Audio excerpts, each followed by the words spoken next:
20 ऑक्टोबराक साळगांवांत 3 Nigerian drug पेडलरांक धरिल्ले. तांचे कडेन cocaine, MDMA, LSD धरून 2 लाख रुपयांचे ड्रग्स मेळिल्ले. ते उपरांत 26 ऑक्टोबराक पुलीस ड्रग माफिया नेक्सस परत एक फावट उक्ताडार. ड्रग पेडलरांनी वापरिल्ली मोटार कळंगूट पुलीस स्टेशनावेल्या एका कॉन्स्टेबलाची, रजिस्टर दुसऱ्याच्या नांवान. ती पेडलरांक भाड्याक दिल्ली. साळगांव पुलिसांनी तपास केल्या उपरांत कॉन्स्टेबलान नायजेरियनाक भाड्याक दिल्ली मोटार ताच्या सोयऱ्याच्या नांवार आसा म्हूण कळ्ळें. गाडी सोयऱ्याच्या नांवार आशिल्ल्यान त्या कॉन्स्टेबलाचेर कारवाय घडचण. फाटल्या 7 वर्सां सावन कळंगुटे पुलीस स्टेशनाक चिकटून आशिल्ल्या ह्या कॉन्स्टेबला आड ही पयलीच कागाळणी हे प्रुडंटानूच एक्सपोज केल्ले. आदल्या कागाळींचे फाटभुंयेर कॉन्स्टेबल प्रथमदर्शी दोशी दिसता म्हूण ताची 12 सप्टेंबराक ट्रान्सफर ऑर्डर काडिल्ली. मात 1.5 म्हयने जालो तो थंयच चिकटून आशिल्लो.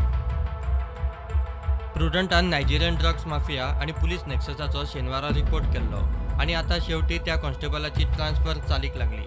एका सिनियर ऑफिसरान प्रुडंटाक सांगलें तें अशें: नायजेरियन ड्रग पेडलरांचे केशींत कॉन्स्टेबलाची चवकशी जावंक शकना. ताका सह आरोपी करूंक मेळना. तो मोटार मालक न्ही. मात सीज केल्ली मोटार ज्याच्या नांवार आसा ताका 3 नायजेरियन ड्रग पेडलरां बरोबर सह आरोपी केला. प्रुडंटा खातीर सिनियर रिपोर्टर मुकेश कुमार.